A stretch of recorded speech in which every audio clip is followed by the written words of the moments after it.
Hello. Welcome to the Radical Audacity Podcast. This is Tiffany Kane, the Heck Yes Coach, and your host today. And I am here to talk to you about some everyday moments of radical audacity. You know, sometimes living this radically audacious life can be big and splashy and momentous, but most of the time it is the small decisions we make every single day that bring us back to ourselves and say, yes, this is who I am, and this is what I stand for, and this is what is important to me. So today I want to talk about a conversation I had with my children about their grandmother, my mother. Whew. I actually have butterflies in my stomach as I'm thinking of talking about this with you because, you know, our relationships with our mothers can be very tricky. And at this time of the year, around the holidays, I think the emotions and the stories and the messages and all of the things that surround the relationships with our parents get heightened. I know they do for me. Do they for you? Please tell me I'm not alone in this. So I was having a conversation with my children as we were talking about our holiday plans and visiting family and all of that. And we're going back east to visit my father and my stepmother. But they have not seen my mother in many, many, many years. Probably 7 or 8 years. And when they had seen my mother, it was on a very limited basis for an hour or two. And it's a little confusing for them. And so we had a conversation about it and we had a talk about it. And I told them a little bit about my childhood, about being raised in the very strict, very patriarchal, very cult-like religion that I was raised in.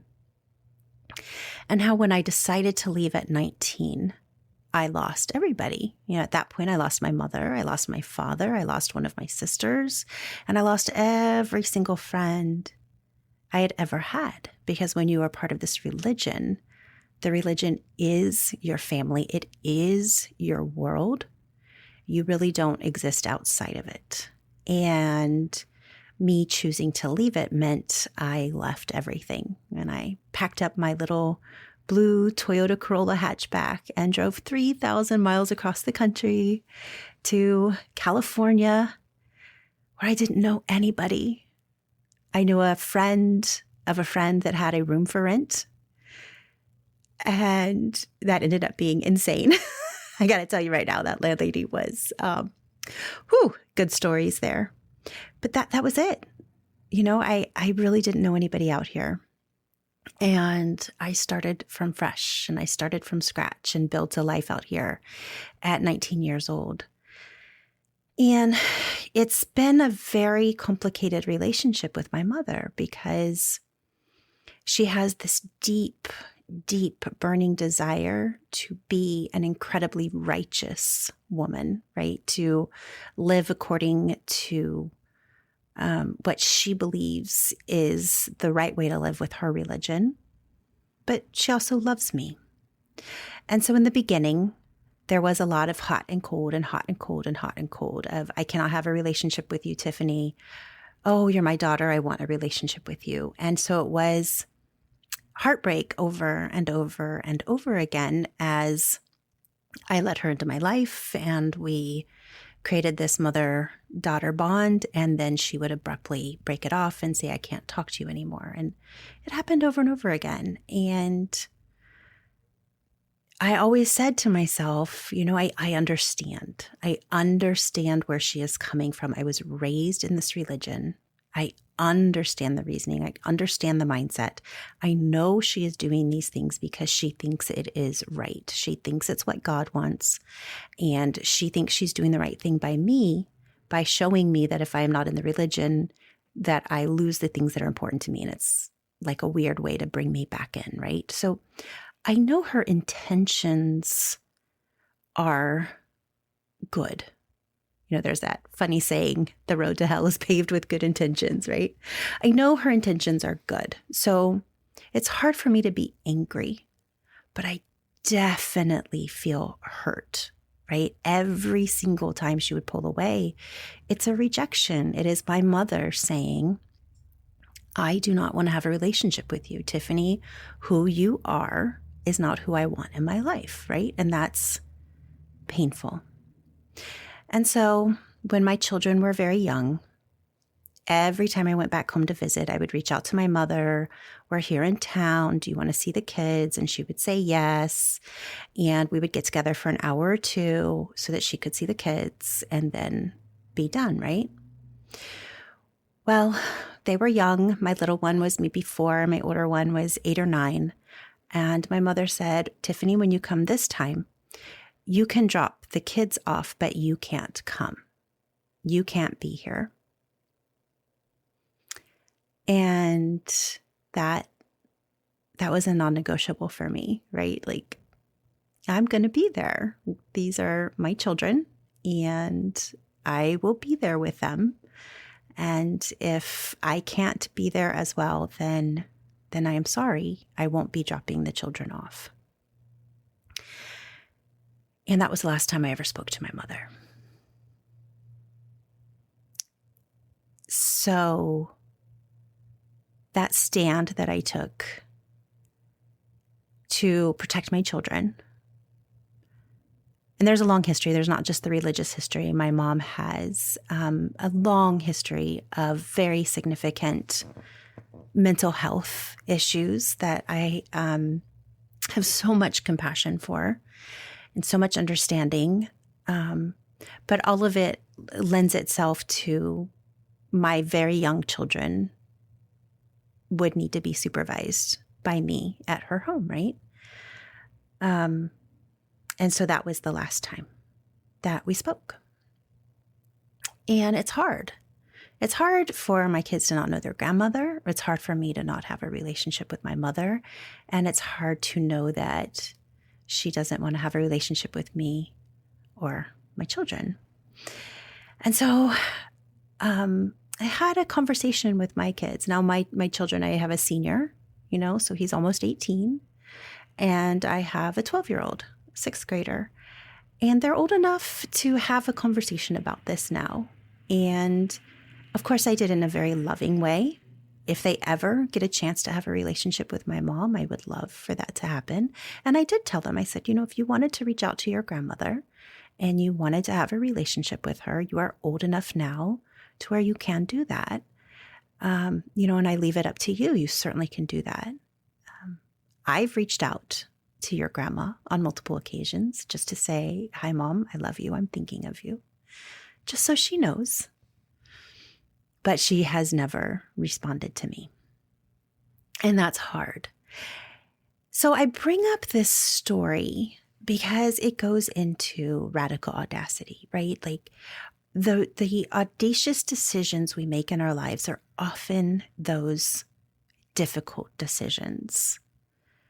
Very rarely is an audacious decision an easy breezy decision, right? It's kind of hard. It's something that probably most people wouldn't have chosen.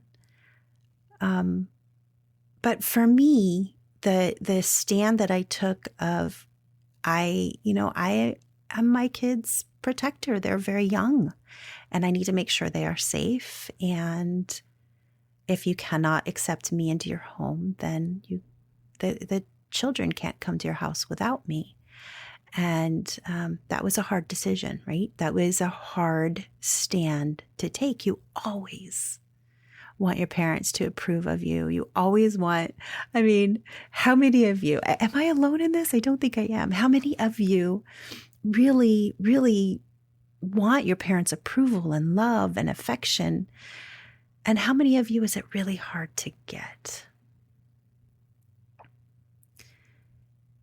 There's so much to the story that I'm not telling and that I don't need to tell at this moment that maybe sometime in the future I will tell. But for right now, this is the important part. This is what I wanted to share with you, that if you are making a hard decision right now regarding family, that you know is right for you, for your mental health and your physical health and your emotional health, and for your children's physical health and emotional health and mental health. If you are making those hard decisions right now, I want you to know that I am here for you. I am in your corner. These are hard. They're hard decisions to make. And if you want to call me and have a conversation about it, let's have a conversation about it. I also have a place you can call and leave me a message so that I can post your message. I can have your voice on my podcast. And in just a moment, I'm going to share a message from a listener that she left regarding a previous episode that I did. But if you would like to leave me a message on this topic and let me know what you're dealing with, what you're going through, then we can go through this together. We can have this conversation together. We can be each other's support system, because as you live your radically audacious life of protecting your mental, physical, and emotional health, I am here with you. They're usually difficult decisions that you need to make, and I want you to know that you are not alone. I am here for you. Just check out the show notes and you'll see the link to be able to leave your message. All right, now I am excited for you to hear a message from a lovely listener who is responding to the episode that I did about my health journey that I am on right now. As you guys know, I had a hysterectomy. I am 48, almost 49 years old. My hormones are changing drastically. I have an injury, fracture in my back that has completely changed the way I am, my physicality. And because of that, I've put on some weight, and I am currently trying to live more healthy and live in a way that feels really good in my body. And it's quite a journey. It's not so easy to do. So I shared an episode about this, and I had a lovely listener, Erin, respond and leave me this following message. And I'm so excited to share it with you. Hi, Tiffany. This is Erin. I'm a listener of your podcast, and I sometimes follow your reels on Instagram and stuff. And I just really loved your Friday's podcast about the radical audacity of self-care. I could relate so much to mistreating my body for the sake of trying to look thin and not being happy with my body, even though I wasn't overweight. And yet society told me that I, didn't have the right shape. And my family told me I didn't have the right shape, since my sister's really tall and I'm not. I'm short and I'm stockier, as they like to say, and I hate that word. But I loved what you were saying about it and how you're learning how to love yourself. And I can get a lot from that, because I'm learning how to love who I am and my body too. And I really wanted to leave the message also because before you even dropped the episode on Friday, like I think Thursday or different day, I was thinking about you and how sexy and beautiful you are and just what a light in the world you are. And it's just so interesting that after I was thinking that, to hear you say that you haven't felt that way about yourself. It's just really sad how we do that to ourselves, right? That we're our own worst critics when everyone around us can never be thinking these things, but our brains tell us that we're not good enough. And I like that you're trying to change that with your podcast. So keep it up, girl. Love you. Thanks for doing all that you do. Bye-bye. Lovely listener, Erin. This message was so sweet. Thank you for taking the time to share your thoughts with me. Yes, it is funny how so often we are so hard on ourselves when other people see the light and the joy and the beauty in us, and we tend to see our flaws. And so thank you for this gorgeous reminder to focus on the joy and the light and the beauty inside myself. I love this. It's a great reminder for all of us. So thank you for calling in.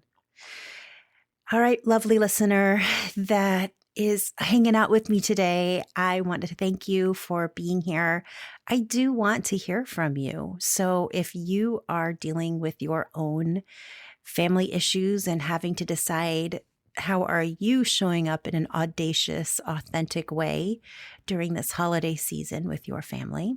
Or, if it's body image and health issues that you'd like to chat with me about, go ahead and check out the show notes. There is a link there where you can leave me a message, which is so fantastic. So I can hear your voice. I love that. And if this episode is meaningful to you and you can think of a friend who it would be meaningful to as well, would you please share the episode with that friend? You doing that helps more people to find the podcast and just warms my heart so much. Thank you so much for being here today. And remember to raise the volume of your voice. I'm listening.